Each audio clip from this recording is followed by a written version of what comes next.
بڑی تکلیف والے پہ نظر ڈالیں گے تو اپنی بھول جائیں گے۔ اور اس کے ساتھ ساتھ یہ ہے کہ انسان کو دعا بھی کرتے رہنا چاہیے۔ قرآن پاک میں بھی ایسی دعائیں ملتی ہیں جیسے ربنا افرغ علینا صبرا وتوفنا مسلمین، ربنا افرغ علینا صبرا وثبت اقدامنا، ان دعاؤں کو بھی پڑھنا چاہیے۔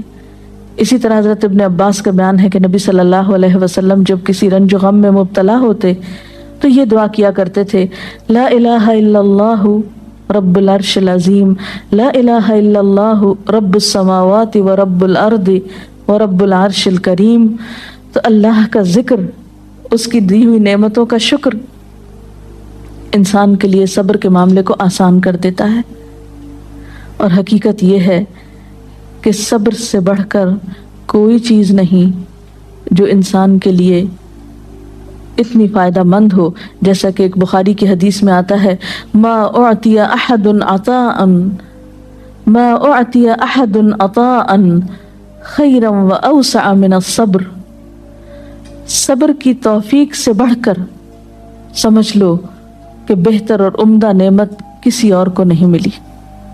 یعنی جس کو صبر کرنے کی توفیق ہو گئی، ہمت ہو گئی، تو سمجھ لیجئے کہ اس کو سب سے بڑھ کر نعمت مل گئی۔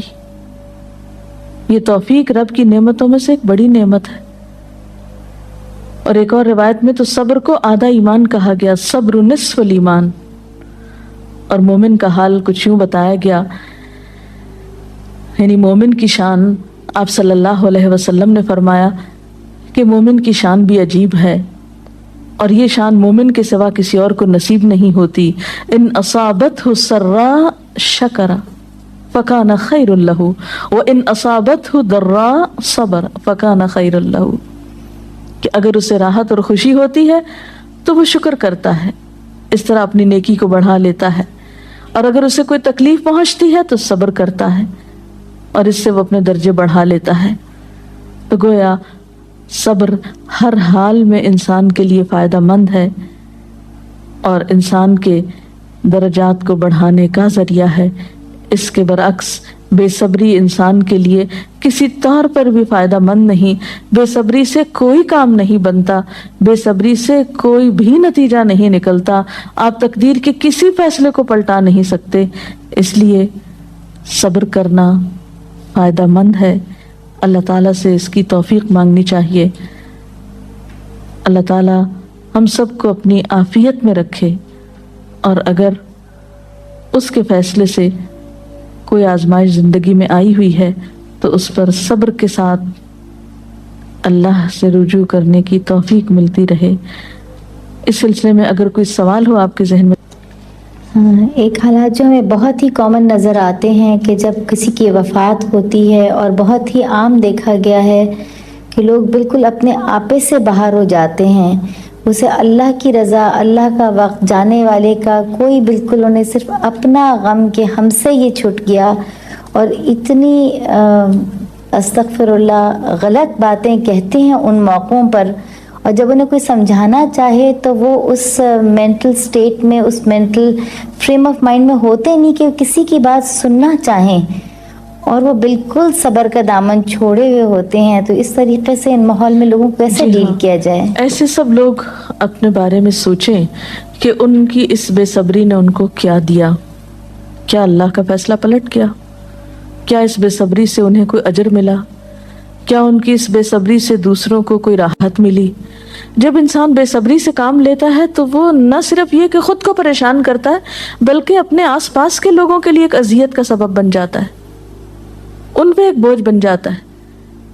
پھر بعض اوقات زبان سے ایسی ناروا باتیں نکالتا ہے کہ اللہ تعالیٰ کو ناراض کر دیتا ہے۔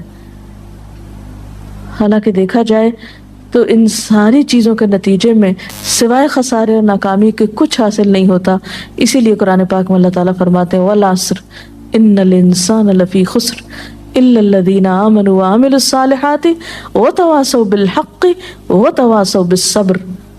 قسم ہے زمانے کی، یقیناً انسان نقصان میں ہے سوائے ان لوگوں کے جو ایمان لائے اور جنہوں نے اچھے کام کیے، ایک دوسرے کو حق کی تلقین کرتے رہے اور ایک دوسرے کو صبر کی تلقین کرتے رہے۔ تو خواہ تکلیف میں مبتلا شخص چیخنا پکارنا کرے، پھر بھی آس پاس کے لوگوں پر لازم ہے کہ وہ کسی نہ کسی طریقے سے اسے صبر کی طرف لے آئیں، اس لیے کہ صبر کے علاوہ اور کوئی دوا ہے ہی نہیں ایسے لوگوں کی۔ میم صبر کا مطلب کیا ہے؟ صبر کرنا کیا ہوتا ہے؟ صبر کا معنی ہوتا ہے اپنے آپ کو روک لینا، یعنی نیگیٹو ریئیکشن سے روکنا، منفی رویے سے روکنا، ناپسندیدہ حالات میں ناپسندیدہ طرز عمل سے خود کو روکنا، اور ایسے موقع پر ہمت اور دلیری سے کام لیتے ہوئے وہ طریقہ اور وہ طرز عمل اختیار کرنا جو اللہ تعالیٰ کی رضا کا باعث بنے۔ انسان اسفل سافلین میں نہ جا گرے، اپنے درجے سے انسانیت سے نیچے نہ اترے، اپنی زبان اپنے طرز عمل سے کوئی ایسا مظاہرہ نہ کرے جو انسانیت کے خلاف ہو، ایک مسلمان کی شان کے خلاف ہو، جو اللہ کو ناراض کرنے والا ہو۔ اسی رویے کا نام صبر ہے۔ رسول اللہ صلی اللہ علیہ وسلم کی زندگی سے میڈم کی مثال بتائیں، جب ان کو کوئی بہت بڑا لاس ہوا ہو یا کوئی ان سے بچھڑ گیا ہو تو ان کا کیا رد عمل ہوتا تھا؟ اس میں ہم بے شمار مثالیں دیکھتے ہیں۔ مثلاً آپ دیکھتے ہیں کہ سفر طائف کے موقع پر جب آپ صلی اللہ علیہ وسلم کو لوگوں نے پتھروں سے مارا، آپ پہ آوازیں کسے، آپ نے ان کو بد دعا تک نہیں دی، خاموشی اختیار کی، پیدل چلتے آئے، پھر ایک باغ میں آ کر آپ نے آرام فرمایا۔